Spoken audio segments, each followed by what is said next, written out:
Luxeuil Patrimoine et Thermalisme, Fougerolles Distillerie et Écomusée, Verrerie La Rochère, Golfe des Vosges du Sud, randonnée et gastronomie. Découvrez le meilleur de notre territoire sur luxeuil-vosges-sud.fr. Bonjour Aurore. Bonjour Jean-Pierre. Aurore du cinéma Méliès. On va découvrir la programmation de cette semaine qui est...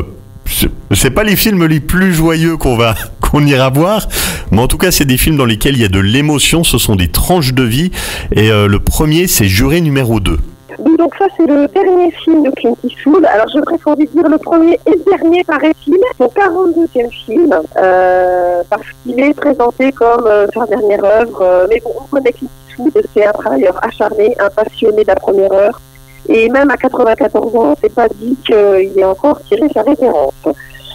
Donc ça parle d'un citoyen lambda en fait, qui va se retrouver juré d'acide et qui, pendant les auditions, va se rendre compte qu'il est impliqué lui-même dans le crime qu'il doit défendre. Donc là, il va se poser un cas de conscience, c'est-à-dire que lui, il a une soif de vérité quand même à l'intérieur de lui, mais en même temps, il n'a pas envie d'impliquer sa famille et sa personne aussi. Donc, un film vraiment haletant, très intéressant et qui pose des questions d'ordre éthique et personnel. À voir également, là on va être sur une tranche de vie qui va parler à tout le monde, c'est le film Trois amis. Oui, alors c'est une œuvre un petit peu plus joyeuse là qu'on vous propose avec ce film d'Emmanuel Mouret, qui a l'habitude souvent de parler de l'amour. Voilà, c'est des films toujours un petit peu bavards, avec des rencontres, sur les relations hommes-femmes. On compare un petit peu au Woody Allen français, Emmanuel Mouret, c'est vrai que c'est un petit peu ça. Et donc là, ça parle de trois amies donc, qui sont enseignantes et qui vont vivre des chassés-croisés amoureux. Voilà, ça parle de la vie sentimentale.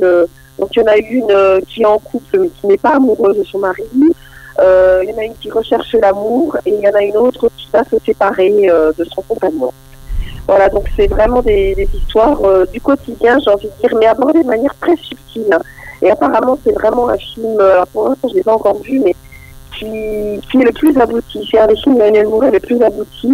C'est vrai qu'à chaque film, il se renouvelle et il est toujours de plus en plus précis et juste.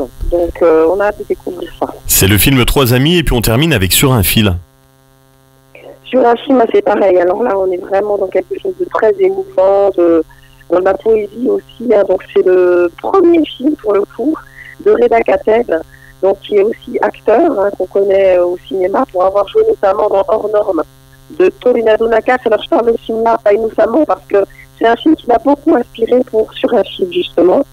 On y retrouve un petit peu la patte des réalisateurs. Il a même d'ailleurs demandé au monteur de Torinado Nakash, qu'on réalise aussi Intouchable, hein, je précise pour ceux qui sont moins cinéphiles, de monter son film.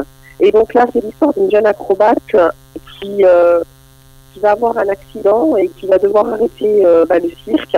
Et donc, elle va se convertir en clown pour aller divertir les enfants dans les unités cancéreuses des hôpitaux.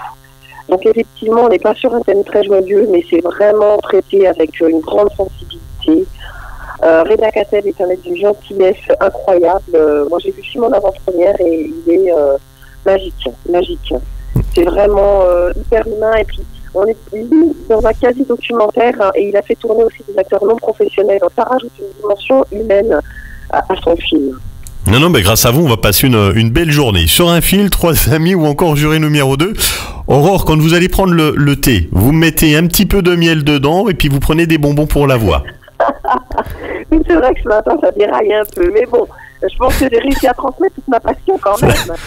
Non, en fait, c'est normal, c'est ça au réveil. Tout va bien.